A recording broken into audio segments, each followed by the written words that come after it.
Earlier this year, Joseph Rogan had a violent murderer on his program. He called up his buddy Josh Durbin and he said, "Hey man, could you please bring me one of your most vicious criminals?" And he said, "Yes, yes, of course, Joe. I'll be there right away, as long as we can talk about how innocent and reformed and pure he is for hours and hours and hours." And Joseph said, "Yes, that sounds perfect. Brilliant." And they brought him on the show, and they did just that, only for weeks later, that man to go out and violently murder another man and dismember his body. So, not really a great look for Josh Durbin, but he's already returned to the podcast. So, thought I'd give a quick summary of this guy's crimes and then watch the episode with the new episode with the guy, because Joe did not give the reaction I was expecting him at all. Criminal justice reform activist caught, police say, with a head in his freezer. Police say Sheldon Johnson killed the victim at the victim's apartment in the Bronx, dismembered the body, and then carried some of the body parts back to his home. So hard to argue it's self-defense or anything like that when you go to somebody else's house and kill them. And then, anytime you're dismembering people, just not a good look in my book. I don't know, maybe other people disagree, but I feel pretty strongly about that. Joe Rogan fans are baffled after his podcast guest was arrested for allegedly killing a man and dismembering his body. Sheldon Johnson Jr. was hauled to jail on Thursday after cops found body parts at two different apartments in New York earlier this week. Here's a picture of him wearing his brilliant disguise of a blonde wig. Johnson, a convict turned activist, was escorted out of the 44th precinct in handcuffs after he was charged with murder, manslaughter, and criminal possession of a weapon. Surveillance footage allegedly shows Johnson in several different disguises as he came and went from the crime scene after the murder. He appeared on the massively popular Joe Rogan Experience podcast in episode 2096. You don't call it the Joe Rogan Experience podcast. It's the Joe Rogan Experience. That's the whole thing. It's an experience, not a podcast, all right? Which was released on February 1st. The episode is titled "Sentenced to 50 Years, Sheldon Johnson Decided to Turn His Life Around." See, if I was his dad, I would request, hey, make sure you put Junior on that title, all right? All right. Fans of the program were shocked to learn that Johnson was accused of the chilling crime. Johnson, 48, appeared on the show to talk about his criminal past, which included robbing someone at gunpoint and assaulting them to steal their jewelry. "A lot of red flags were going off in my head when I listened to that episode," wrote one person on Reddit, where users were discussing the arrest. Johnson's lawyer, Josh Dubin, I think I said Durbin earlier, Josh Dubin, called his client a miracle, adding that he was unfairly sentenced to 2 decades for robbery that left his victims with only 2 stitches. So downplaying what Sheldon did in the past. Doesn't play super well when he then murders and dismembers a man. Johnson's arrest came after cops found a human torso and foot inside a blue bin in a 6th-floor Bronx apartment on Tuesday night. Police had been called to the apartment for a welfare check when they made the shocking discovery. A human head, legs, and arms were later found in a freezer in Johnson's Harlem home, Fox affiliate NWYW reported. The victim, 44-year-old Colin Small, had been shot once in the head, the medical examiner determined. Definitely need the medical examiner to tell that he got shot in the head. Johnson was allegedly spotted on camera leaving the apartment wearing a blonde wig and several other disguises. He was switching disguises as he came and went. So he thought that was a good idea, I guess. And it's funny because he didn't realize how much better cameras got, and that's why he thought just a blonde wig would be good enough. Oh, they'll never be able to tell that it's just the same person with a cheap wig on. He is a well-known victims advocate and worked as a staffer for the public law firm Queen's Defenders. Johnson was even acquainted with major players such as Manhattan District Attorney Alvin Bragg. Oh. Sources told the New York Post that Johnson may have had issues with Small while both were locked up in Sing Sing prison in Westchester County. Well, I think all we need to know is whether or not they were locked up in Westchester County together, because it does seem pretty clear they had issues. I think that part is confirmed for sure. If you guys could just confirm the Westchester part. Neighbors told the NYPD that the victim could be heard pleading with his killer right before 2 gunshots were fired inside the apartment at 8 p.m. on Tuesday. "Please don't," the victim reportedly said. "I have a family." Residents also said they saw a stranger coming and going from the apartment with cleaning supplies. I mean, this guy was just so brazen. You can just hear his murder victim screaming. You hear the gunshot. He just is coming and going with various disguises and cleaning supplies. Oh, God, just like it's hilarious that you would be that brazen after going on Joe Rogan and talking about how reformed you are. It's almost like you're trying to make Joe Rogan look like a chump or something. I said, "Listen, I want to do a welfare check on a tenant because the person who is coming in and out is not the tenant," the superintendent of the building, who did not want to be identified, told the outlet. The superintendent said he saw a man carrying a blue bin into the apartment at around 2 a.m. and never brought it back out. "He brought the bin," I told them. "Why is he bringing a bin at 2 in the morning? He's bringing in a bin so late." "We tried to see if he took out the bin. He never took out the bin," I told them. "Look for a bin." And sure enough, it was there. The suspect was seen leaving the apartment in the victim's blue Audi before returning in an Uber wearing a blonde wig, the superintendent said. "He's coming in, he is dressing differently, changing his character." I said, "That's not normal. He's hiding something."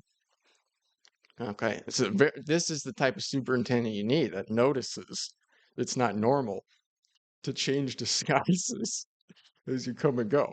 Police checked on the apartment but left without arresting the suspect, according to the superintendent. Then he said Johnson asked to speak with him. "I went to the back of the house and a neighbor called and said the guy is looking for me. He wants to talk to me," said the superintendent. "I said I'm going to go to him. I'm going to ask him what he wants, then tell the police what he tells me." That was the plan. However, before the meeting could take place, cops returned and took Johnson in for questioning. Investigators said they found concrete in Johnson's car and a recovered Tyvek suit. During his appearance on the Joe Rogan Experience, Johnson said he was sentenced to a maximum of 50 years for a series of robberies on men who owed him money for drugs. That was in the past. However, after spending time in solitary confinement, Johnson said he wanted to change his ways and got his GED in prison while also taking conflict resolution classes to work on his anger. Queen's Defender told the U.S. Sun that they have no comment at this time. Here's another one of his brilliant disguises. A hat with flap ears, a bucket hat. Got any more? No. Those are some good ones. Yeah, so this is the lawyer guy, Josh Dubin, and he is returning. He was here in February, and he brought a murderer with him. This time, he comes empty-handed, but he has more tales for Joe Rogan. He tries to sell him on another wild case, and he tries to get Joe's audience to like go and follow this, and he wants everybody to reach out to some person that works at a court or some court about his case that he's working on. The last time he brings a murderer on, and then he comes back to Joe Rogan's show and he wants to get Joe Rogan's fans to reach out to the court about this case that he's working on. Joe Rogan Podcast, check it out. The Joe Rogan Experience. Train by day, Joe Rogan Podcast by night, all day. What's up? What's up, man? Good to see you. Good to see you. So I guess we just get right into it. The last case that we talked about, we had a very unfortunate incident happen after the podcast, about a month later. Yeah. The gentleman Very unfortunate incident. beheaded somebody.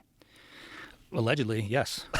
Allegedly. There's a lot of allegedlys, but Yeah. there was so many crazy things in that case. The craziest thing was him trying to fool the security cameras with a wig. Like, I guess he didn't know how high resolution cameras had gotten over the 25 years that he was in jail. I mean, apparently there's a lot he didn't know. Yeah. The only reason I say allegedly is because I'd be a bit of a hypocrite if I started calling him guilty Yes. before he has a trial. But Of course. based on the surveillance, It doesn't look good. what do they say in Texas? It ain't too shiny. It's so crazy because, we went out with him that evening. We brought him to the comedy club. He was hanging out with us in the green room. And then the news broke. And then the comics were like, hey, man, what the fuck? What the fuck are you doing bringing that guy around? I'm like, well, we didn't know.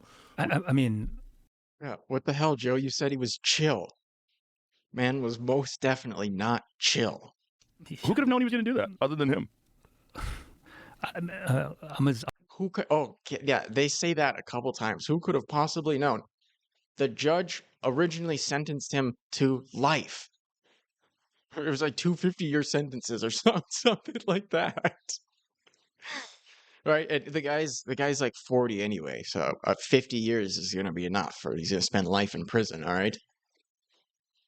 I'm as shocked over it now as I was in the moment. I mean, yeah, I don't. Judge isn't. There are no words. I went through. It's really not funny. I mean, Well, actually, there are words, especially from the judge. I told you so. I'm only laughing out of sort of nervousness, I guess. Of course. And, I mean, yeah, I was in St. Louis of all places. No. You're laughing because you think it's funny, Josh. We know. It's not nervous laughter. Don't try to lie. Which is only memorable because that's where I was when someone called me and said, "Have you looked at the news?" And I said, "I was in court, and I was on a break." And I called him a miracle on this show, and Yeah. and the media shoved that straight up my ass. I mean, Of course. But that's what they're going to do. Well, he was the only guy that you'd ever brought in that was actually guilty, that you felt was in jail for too long. He got a 50-year sentence, correct? 70. 70. And he was reduced to 25? It was just 20 basically time served. He served. did about 30 years, and they resentenced him. Look, I would be. I've had a lot of time to think about this, and I know you and I have discussed it privately, and I kind of went into a hole after this. This didn't happen to me. A lot of people. You should go into a hole after you tell millions and millions of people this is the most reformed man in the world. You stake your reputation on it, on the biggest experience in the world. And then he goes and murders a guy, beheads him a month later. Yes, every time anybody does that, then you should go directly into a hole for a prolonged period of time. People say, "I'm so sorry," but some people have said other things that weren't very nice. Yeah. But the people that I, regard their opinion were sorry that it didn't happen to me. My first thought was, I had two thoughts, was that poor guy that got killed. And it was a gruesome murder. It wasn't just beheaded. I think he was dismembered completely. Well, he was trying to get rid of the body, right? Allegedly. And my first thought was for him and his family. And then I mean, what is the point of saying allegedly in something like this? So he didn't kill the guy, but he went back and forth with different disguises between the apartment and his car. At the very least, he would have to be an accomplice if somehow somebody else is involved. I think my second and third thought, maybe in tandem, was this tore down 50 years of work that a lot of people have fought really hard for and really need. And I felt like I let you down. You've given us an amazing platform to get stories out for people that really need help. I think we've made a ton of progress. We've got some exonerations as a direct result of this. Yeah, show. you didn't let me down at all. No, I I didn't. I appreciate that you felt like that. It didn't feel like that to me at all. It was just, listen, there's a reality of prison life. There's a reality of being incarcerated. There's a reality of taking a person who's convicted of a violent crime and putting them in jail with violent people for 30 years. There's just a reality. And, I don't know what history he had with this man that he allegedly killed, but, it's just like you can only take so much. Yeah, I mean, listen. What the fuck, Joe? That's just such an insane line. I don't know what sort of history Sheldon and his victim had, but you can only take so much. I mean, he's just almost straight up saying the victim had it coming. Like, what? Yeah, I mean, that is true, just in a vacuum, that you can only take so much. But you can also murder someone disproportionately. And that's what I'm leaning towards here. I don't know. My first emotion, this is from me and my therapist, my first emotion is usually like guilt. So once I took a little bit of time and thought it through, I mean, of course, I come on your show and then you're, splattered all over the news for something not positive. Good news is I don't watch the news. Okay. And I don't pay attention. I don't listen to anything anybody writes about me. So it didn't bother me at all. You're rare. So look, for me, I have to take a hard look at what I'm doing and take the mirror out and look straight in it and say, like, what did I do wrong? You did nothing wrong. Well, I don't think you did anything wrong. You just listen. The man. Why is Joe so set on this guy having done nothing wrong? Don't you dare learn a single thing from this, Josh. All right? You're a great, totally discerning individual. You can spot a crim a mile away. All you need is a whiff of them, and you can tell. Like, no, Joe, he should go in the hole. He should go in the hole for a while. That was the correct response on his part. And had great qualities. He like when you talk to him, he's very intelligent, very nice guy. He just thought he could get away with getting payback on somebody. Yeah, look, that's super gracious of you. I'm not, whether I did something wrong or not, I typically go to blame. And that's something that that's a kink I have to work out in my personality. But let me just articulate it because I think Kink? the platform. Speaking of kinks, check out my Rosanna Pansito video about her sick kinks that she puts on display for her 14 million subscribers. Is so important to me, and getting these stories out is so important to me. And I think that where I've landed is that he didn't let me down. Look, I was the public face of his resentencing. There was a lot of great people involved. And it wasn't just from the defense side. The Center for Appellate Litigation had some amazing people working on his case. The District Attorney of Manhattan agreed to this. So on paper, even in their personal interactions with him, there was nothing that raised a red flag for anyone. He didn't let something raised a red flag for the judge. All right? Maybe defer to the judge, the guy who judges crims professionally. All right? And especially after your previous appearance and fiasco, Josh. I don't believe anything you say. That's all it takes. Is that one mess up on that scale, especially when that's all I know you for, and you're done. That's who you are. You're the murderer bringer. Anyone down if he did this, people will draw their own conclusion. He'll have a trial. He didn't let anyone down if he did this but himself and the people that still need help. And I have to swallow the jagged pill that this work comes with some letdowns. The recidivism rate for people that have served long sentences like that is less than 1%. It just happened to happen on a case where I was involved. Is it really that low? You really know how to pick them, Josh.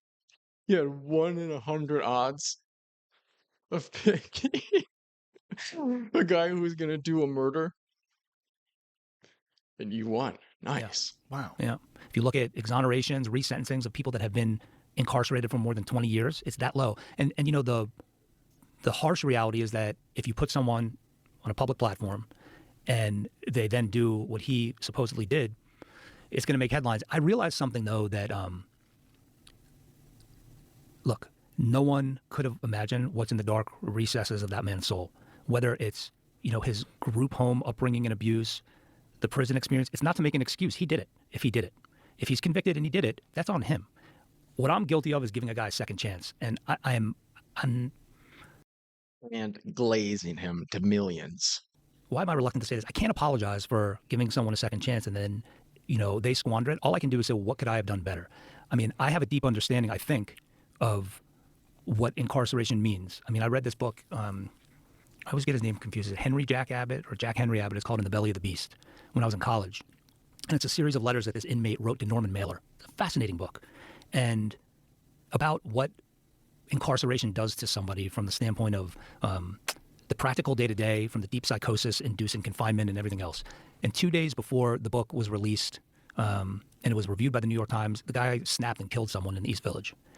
And no one will know what it is like to be in there. And again, I don't want to offer this as an excuse, but what it has caused me to do is reevaluate and say, look, maybe I need to take a much closer look at what sort of mental health counseling these folks are getting. Like Sheldon, I arranged for him to be speaking to a trauma therapist.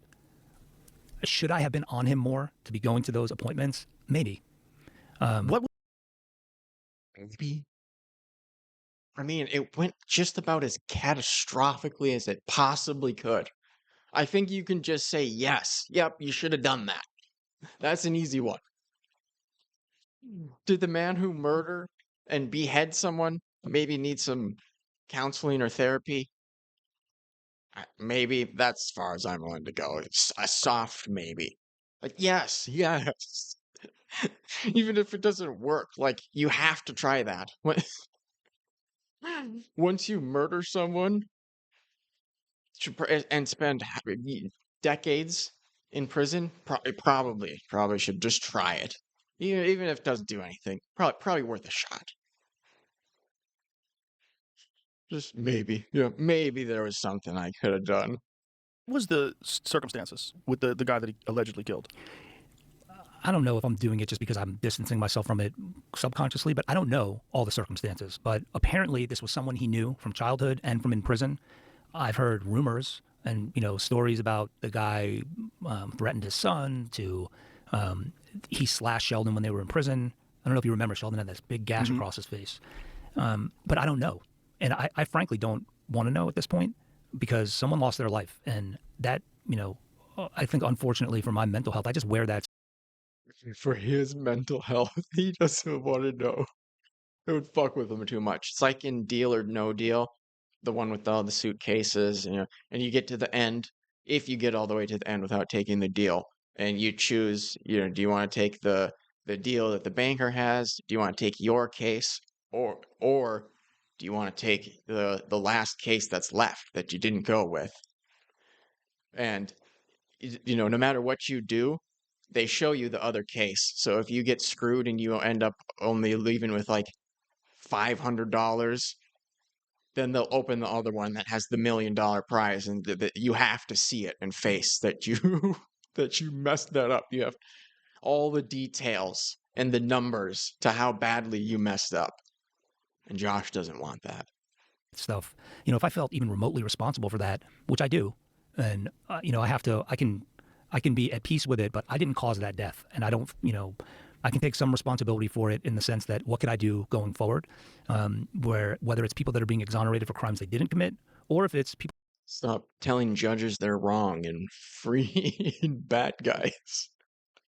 Like, you're so directly connected to his friend. You advocated for him to get out. That are getting resentenced, you cannot undo decades of confinement. You just can't. And they all need mental health counseling, all of them. And I have to put that on my shoulders. I just do, because, they all have issues and they come out and need mental health counseling. And there's a stigma attached to it, especially in the African-American community. And there shouldn't be. It's no different than if you have a problem with your liver, There's also a stigma with doing murder, okay? Like, really, how could you possibly have a problem? Hey, look, I know I murder people, but I don't want to go to therapy because I'm worried about how that would reflect on my character. and you have to take medication. I mean, I've always been upfront about the fact that I'm on medication. It's nothing to be ashamed of, and it's especially warranted when you're in those circumstances. Again, none of this is to make an excuse, but I just think that there's a lot more emphasis that I can focus on assimilation more. And I think that making sure that they have job training and that they feel safe when they get out. I mean, there hasn't been one person who I've been involved in their case where even when they're innocent, they get out and it's a fucking shock. And I need to be a lot more sensitive to that, I think, and pay a lot more attention to what they're doing, how they're doing. Again, I had the foresight to put Sheldon in touch with and ensure that we were getting him mental health counseling with a trauma therapist. But I didn't want to meddle too much in that because it's on him to go. So, I mean, that's where I land, for better or for worse. Well, if the guy really did slash his face. He really, it's just like the most he is willing to say is, yes, conceivably, it's theoretically possible that maybe I could have nudged him away from doing the murder. It's like, no, you straight up could have stopped it. All right. And especially because it's so little effort. Just, hey, did you go to therapy, this month or this week or whatever it is? Even just that. That's too much for Josh. If you've been in literal mortal combat with a person and this person is allegedly threatening your son or whatever, there's only so much you can do to stop a person from seeking revenge. I guess. Especially if they don't have any hope outside of the system and they've been completely institutionalized, which, given the length of his sentence, is reasonable to assume. Yeah, you're a lot more forgiving and understanding than a lot of people were and have been about this. There's been two schools of thought in the reaction. I mean, I got pretty nasty hate mail, and I got a lot of words of encouragement. I think the hate mail outweighed the words of encouragement. Always. But Psychologically, always. I mean, by in substance, number, and probably psychologically. Yeah. But that shit just gives me fuel. He's got to make himself out to be the victim. Josh, a man was murdered. He was a victim of bullets. All right. And you're talking about how you were a victim of emails. If you're sending me, fuck you, you race baiter, you this, you that, Race baiter? Oh yeah, I got a lot of that. How are you a race baiter? By telling the truth about the state of race and the criminal justice system in this country. You see, the thing is, the one force field I have around myself is when that's incoming, I'm able to say, okay, thanks for the fuel. I'll never respond to it. Unless you're doing mental health counseling in a prison, unless you're a corrections officer, a police officer, know what it's like to be incarcerated, you have no fucking business giving me your shitty opinion about what you think I am or others that do this work. Get in the fucking arena and do it yourself. And No, I just want to talk shit, Josh. I take that with a big grain of salt. I have enough common sense and practical sense to sort of to disregard that. But I have to be a big enough person to look at myself and say, what can I learn from Disregard / bring it up on a podcast, let everybody know that it happened to you and it was bad. this, and what could I do better? Because, I was talking to Derek Hamilton, who's been on the show, and the deputy director of the. Like he made a point. Not only bring it up, but say, I got more negative emails than positive emails when I brought a violent murderer beheader onto the Joe Rogan podcast. Yeah, you should. You should get more negative emails than positive emails. Oh, that was an excellent murderer you brought onto the show, Josh. That's the most violent one yet. How are you gonna top it? You're gonna need a double homicide for the next guest. Like, yes, you should get mostly negative emails when you bring a murderer on. All right, you're a murderer bringer. The Freedom Clinic at the Perlmutter Center, and Derek said, look.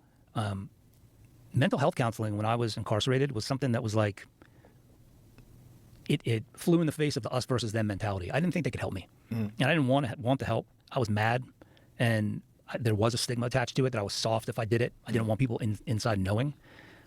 So I don't, we're trying to formulate a plan to normalize mental health counseling in prison. So Derek and I are doing a town hall at Shawangunk, which is a pretty rough prison in New York, on December 6th, to try to get some of the inmates to understand that it's okay to ask for this help. I think when they see Derek and hear his story, it's helpful for them.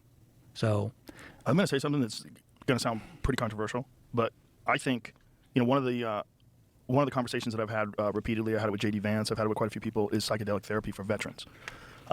People with severe PTSD because of war, I think, are the most deserving of psychedelic therapy and the benefits of it. And the fact that that stuff is Schedule I and is illegal in the United States, I think, is absurd. It's ridiculous. It's horrible. It's a massive disservice to those people that put their lives on the line and went over and experienced horrific things that the average person like myself can only imagine, and you're not going to do a good job of imagining it. I think prisoners could benefit from psychedelic. Did you say talk to JD Vance about this? He brought up mushroom therapy to JD Vance. That's hilarious. Of course he did. Therapy as well. I think there's a lot of people that can be rehabilitated by changing the way they view things, literally changing their mind, changing their perspective. And I think there's a lot of psychedelic therapies that could aid in that, particularly for people who, they're not violent people. They're victim of circumstance, or they made bad decisions in their life, or what have you. And they're stuck both mentally and physically. And if we want to use prisons as just a deterrent to crime, okay, I think we should probably put some effort towards rehabilitation, sincere, significant efforts towards rehabilitation. And one of the best ways to do that is to try to change the way people view themselves and view the world and view themselves as a part of the world. The fact that you would even think that would be controversial, I think, is just a byproduct of the fact that anything that somebody articulates that's outside of like what's considered mainstream is rejected. Unquestionably, the research is overwhelming. That psychedelics are one of the best, most effective therapies for PTSD. My therapist has. So he brings on a murderer, comes back the next episode, addresses it, and then they just go from that straight into psychedelic mushroom therapy. So are we saying shrooms would have prevented the death of Colin Small, or whatever that guy's name was? Is that what we're trying to say here? You know, counsel people with PTSD coming back from war, and has espoused the not only the efficacy of it, but how remarkably different it is from conventional therapies in the most positive of ways. And I could not agree with you more. I think that if you look at some of the European countries that look at their prison systems as a real rehabilitative model, I mean, we have to decide that we talked about the stats, and I'm not going to relitigate that here, but look, we incarcerate people at a higher rate than any other civilization on earth. So we have to decide as a society, are we just going to throw people away and put them in cages and make them worse? Even We gonna get them high on shrooms. Hell yeah. if they committed the crime. Or, as you said, are we really going to try to rehabilitate people?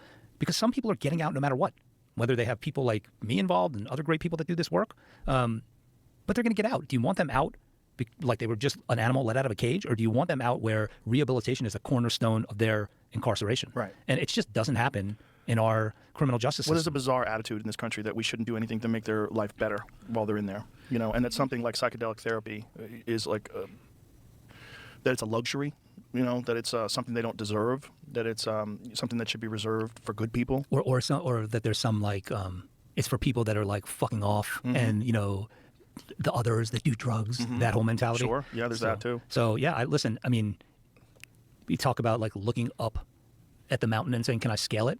I think what you have to do, and I'm talking about this, all it takes is one state, one municipality, one person who says, that's interesting, show us the literature. We have this amazing policy director at the Perlmutter Center named Sarah Chu, and she's in the Doesn't Joe Rogan hang out with the governor, Greg Abbott or whatever?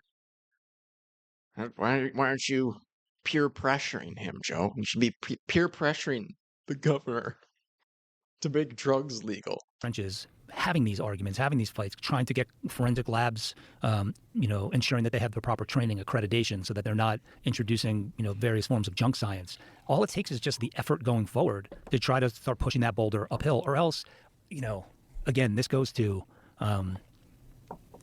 the incoming hatred in a situation like we had here is like, what the fuck are you doing to help try to make the situation better? Because just calling names and pointing fingers and saying you fucked up, or this person that we threw away is not worth saving.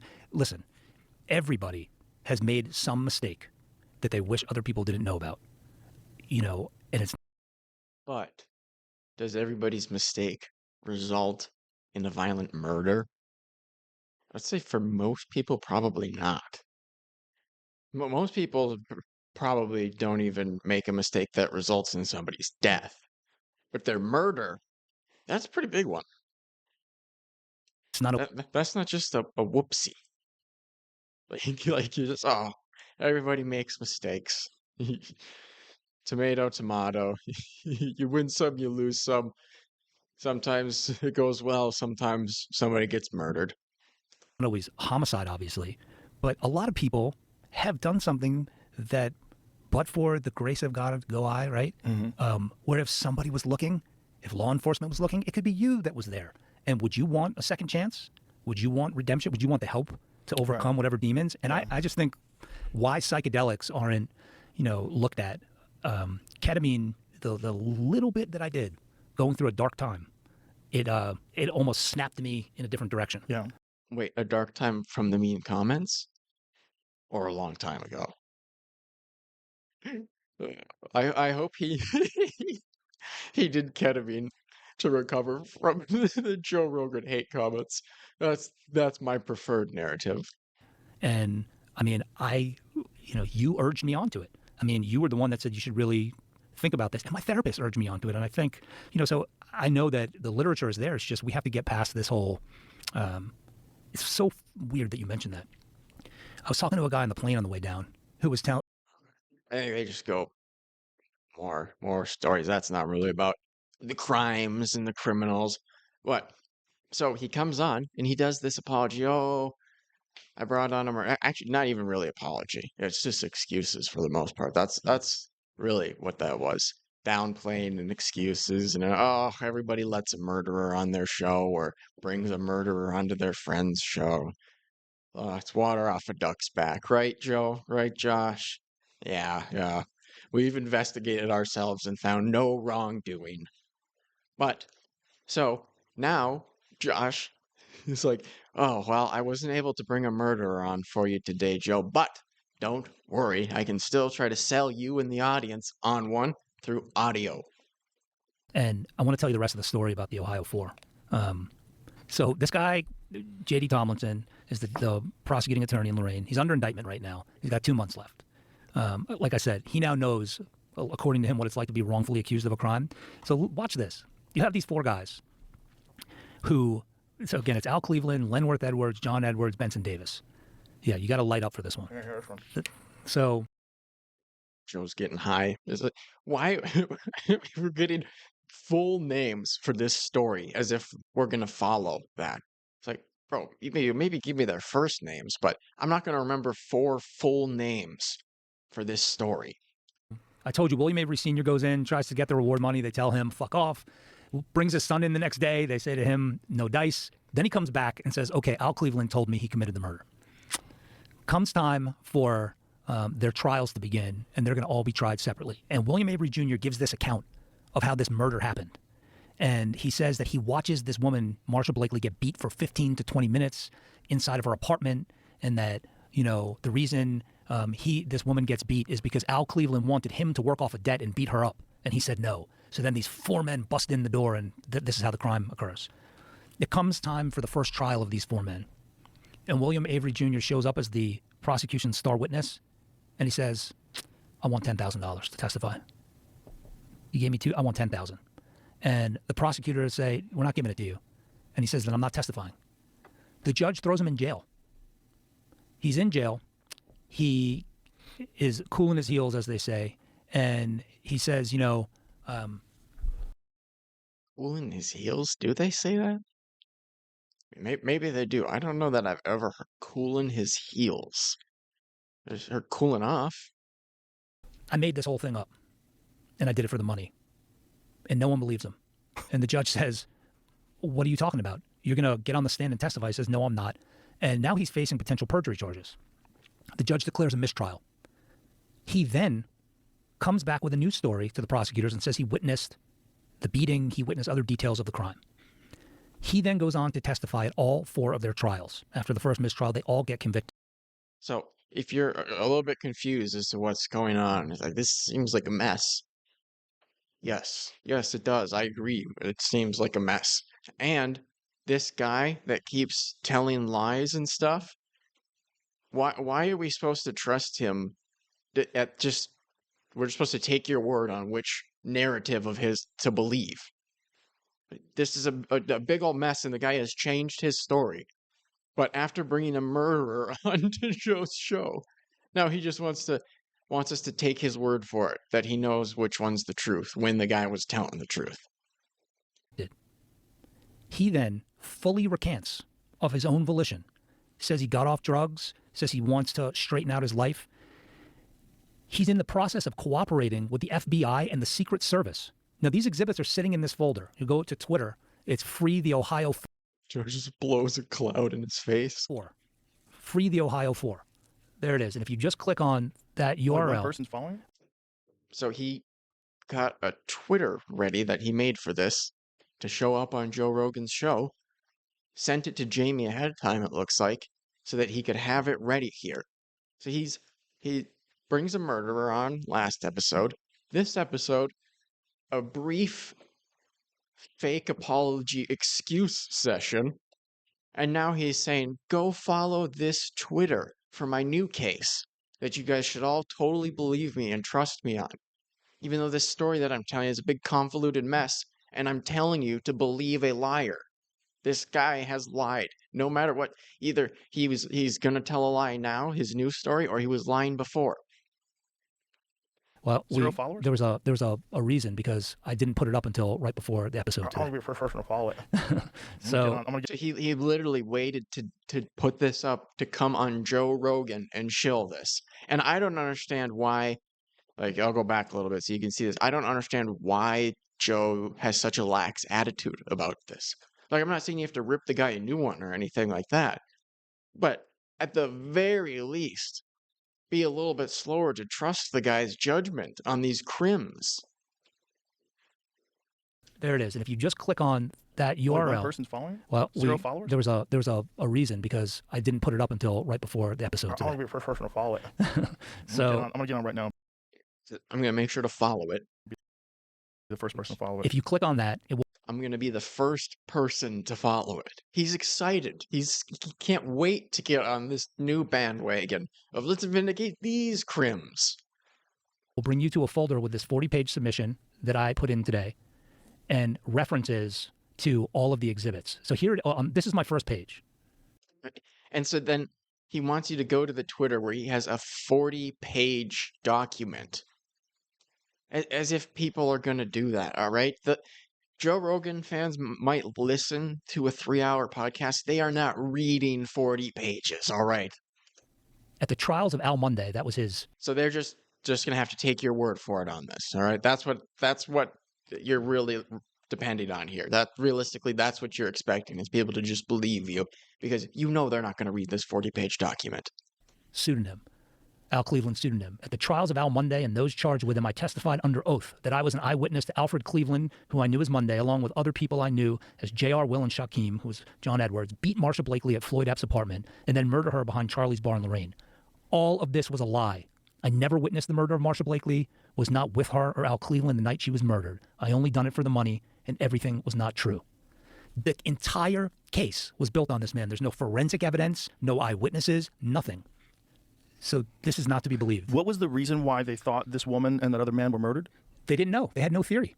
Police There's had no no connection theory. to them? No connection to them. There was no theory, like drug deal gone wrong, something? Oh, that was what they ended up coming up with, was that she was a drug user, Al Cleveland was a drug dealer. It must have been drugs gone wrong.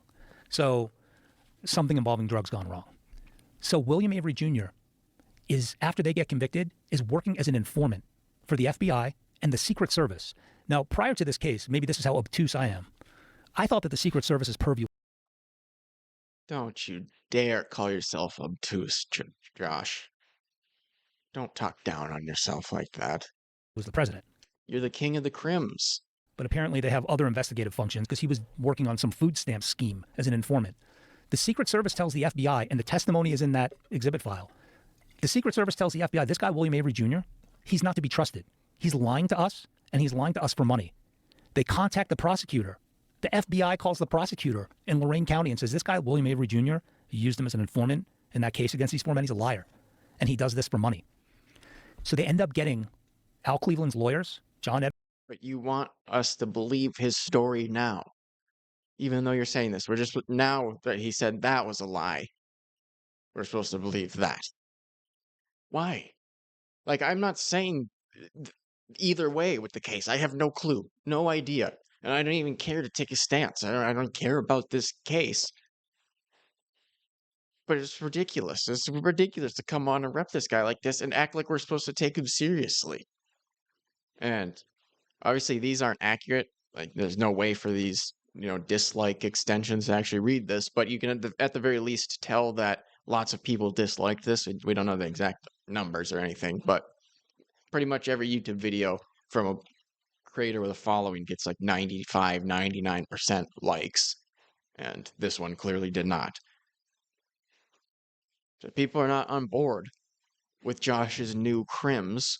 I think he's pushing multiple here that we're supposed to vindicate. But the people are not having it. Edwards' lawyers, Lenworth Edwards, Benson Davis, they end up getting an evidentiary hearing. And William Avery Jr. comes to testify. And he's coming to testify that I made the whole thing up. And he's in very exquisite detail. His father, who obviously brought him there, threatened his life. He sat him down and smoked crack with him to calm him down. You can't make this shit up. Wait till you read the affidavit. He sat him down to smoke crack with him to calm him down from and told him, I need that reward money for my Crack addict who needs his fix. drug habit. He was a fucking junkie. So he needs the reward money, and he gets his son to go in there. And it's obvious if you read the interrogation and his testimony that he's being led. They show him pictures of the apartment where this woman was allegedly beat. He's getting details wrong. He changed his story. He was telling conflicting versions of the story. So at these post-conviction hearings, where these men should have all been exonerated, he gets on the stand, and before he testifies, the judge says to him, have you been advised? Do you have an attorney? He said, I don't think I need an attorney.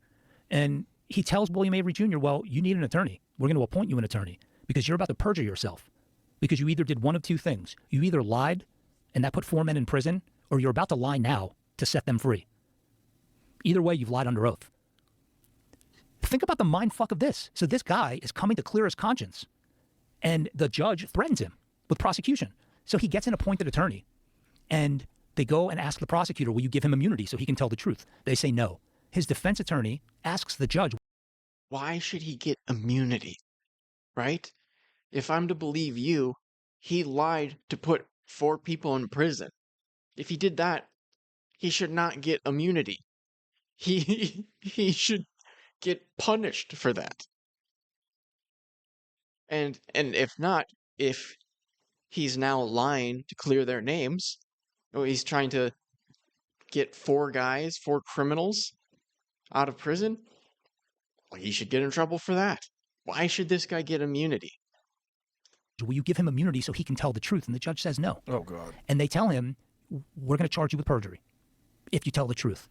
He walks out of the courthouse. Like, what? How? How is this just objectively the truth? This story that you want to be true and sell to Joe and his fans. Why is this just ordained to be the truth? Okay, after pleading the fifth, and is interviewed by the local paper walking out of the courthouse. That's in the exhibits. And he says, they're all innocent. I made the whole thing up. I've been trying to tell the truth here, but I can't go to jail for whatever time they're going to give me. So here you have a... Why? Why? If you were telling the truth now, and previously 4 guys are in prison because of your lies, how is it not worth it for you to tell the truth now? You're just a complete and utter piece of shit? That you don't want to have any consequences for your own actions, even at the expense of 4 people's freedom.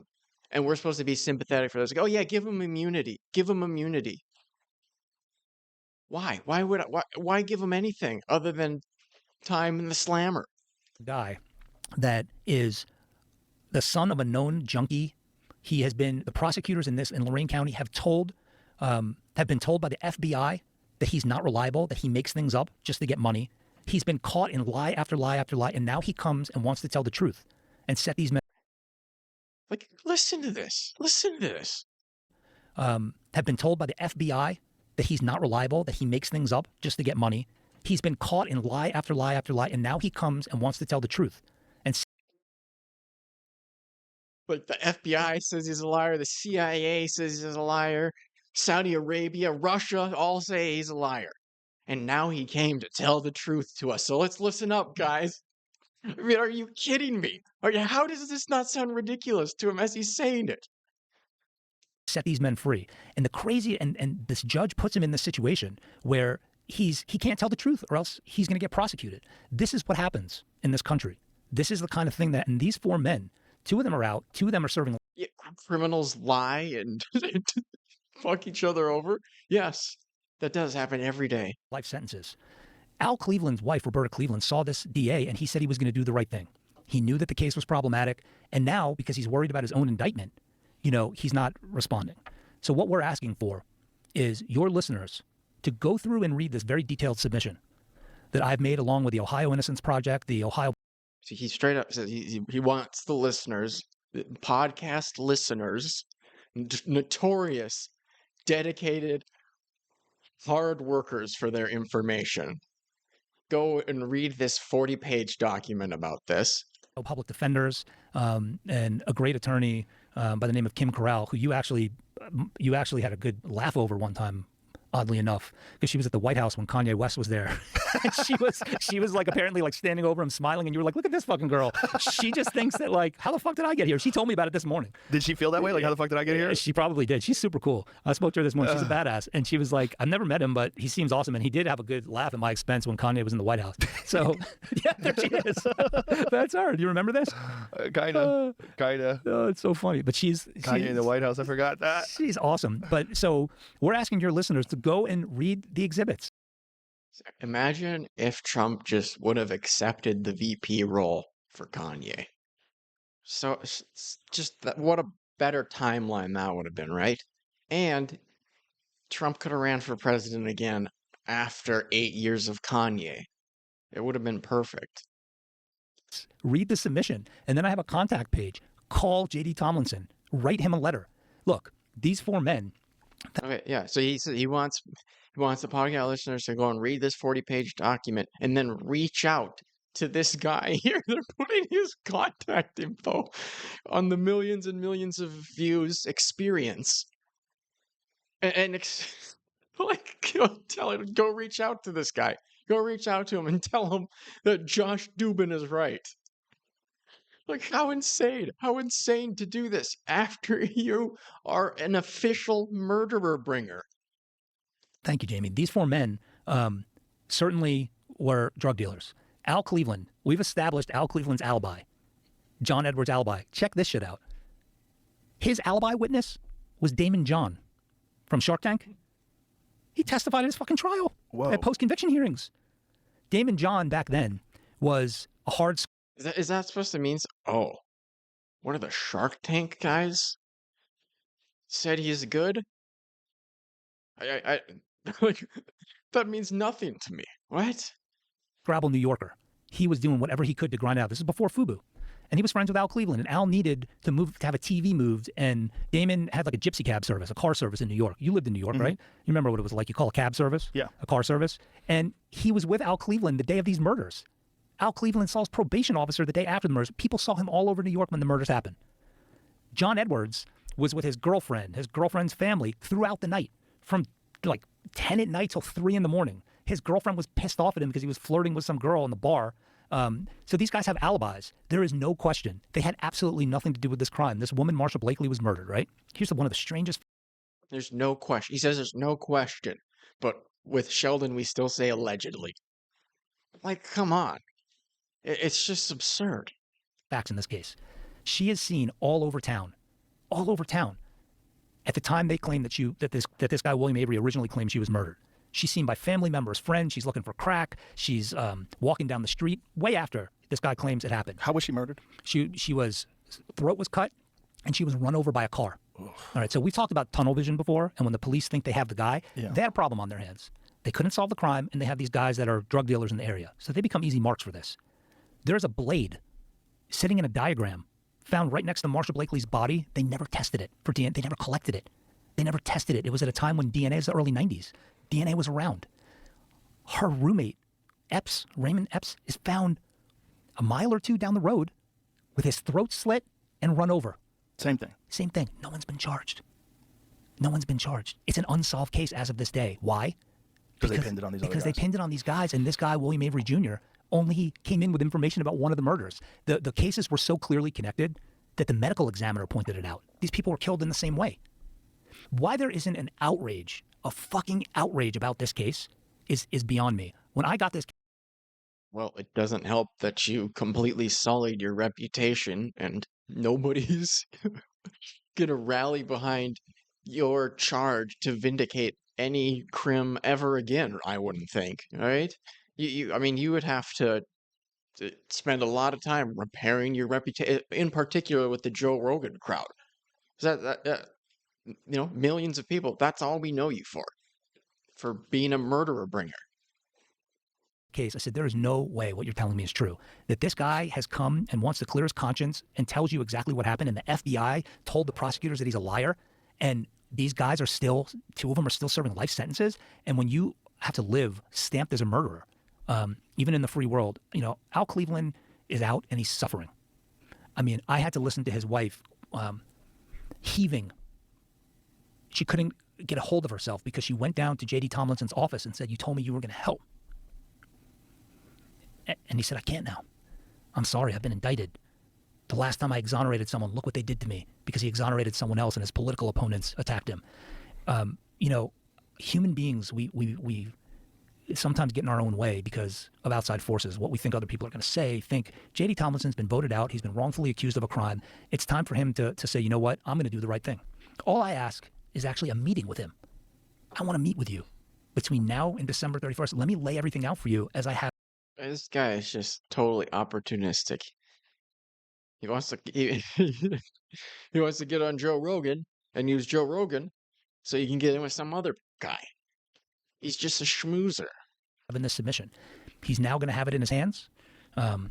He wouldn't answer my text messages. I'll give him a break. He was obviously going through some serious personal issues, being under indictment, running for re-election.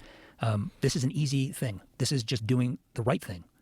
There is no way that you could look at this evidence, and this is why I think it's a good idea for, rather than give a snapshot of a case and have to rely on some process with these conviction integrity units behind closed doors where they run the reinvestigation. I like the public being able to get invested and look at the evidence themselves. Everyone loves a true crime story. Rather than rely on process of the courts, I think we should go through Twitter. I think we should release Twitter documents and put people's contact info up on Twitter and handle these things that way. So why not, as part of this, let the public help make the case? And when they write a letter, they'll do it more forcefully, or they call him and say, how could you ignore this? So I would just encourage everyone to go on Twitter and go to Free the Ohio 4 and look at the evidence. And if you ever, I've gotten so many reach outs, how can I make a difference? What can I do to make a difference? This is it. You can write, you can call. His cell phone number is online because he was running for re-election. Let him know that the public is watching and expecting him to do the right thing. His cell phone number is out there. Okay, all right. Look, I'm not going to give out his cell phone on the Joe Rogan podcast, but I will let you know it's very easy to find. All right. That's the best use I feel like I can make of publicly advocating for change, is to help bring in the public and give them a vested interest in trying to help. Well, this is just an amazing example, right? I mean, you said this is the craziest case you think you've ever come across? I don't think I've... Beautiful, Joe. I think that's good. Maybe play that in regular speed and go out on those wise, sage words of Joe Rogan. Help bring in the public and give them a vested interest in trying to help. Well, this is just an amazing example, right? I mean, you said this is the craziest case you think you've ever come across? I don't think I've... Hell yeah. Just the greatest example. You said it's the craziest case ever. Let him out. Let him out of prison. All right? Josh knows which lie is actually the truth. And we need to get those guys out of prison. I don't need anything else. Make sure you go to the 4 Times Ohio on Twitter and tell that, I can't remember, that politician to let him out. To free Josh's boy. It's just absurd. The gall, unironically, the gall.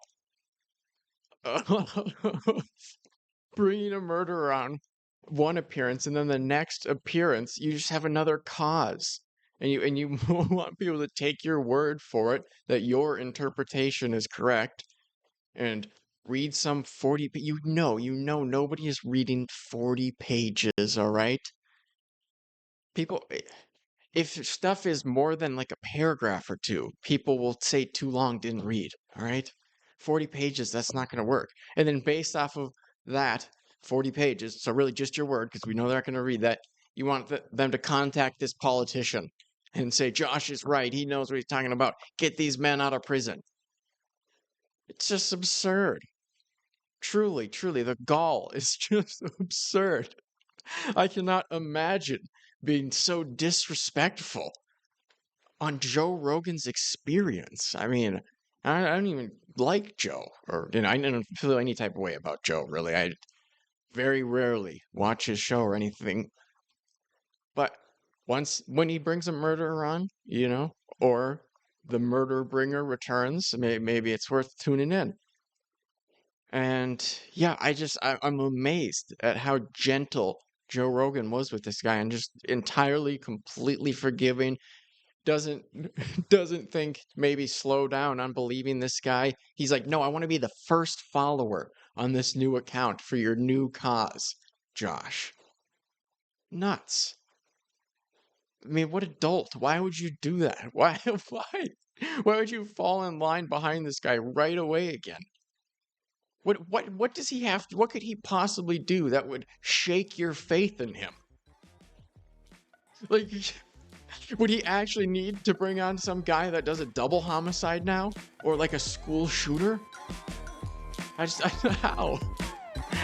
How are you so willing to believe him, Joe? You're too nice.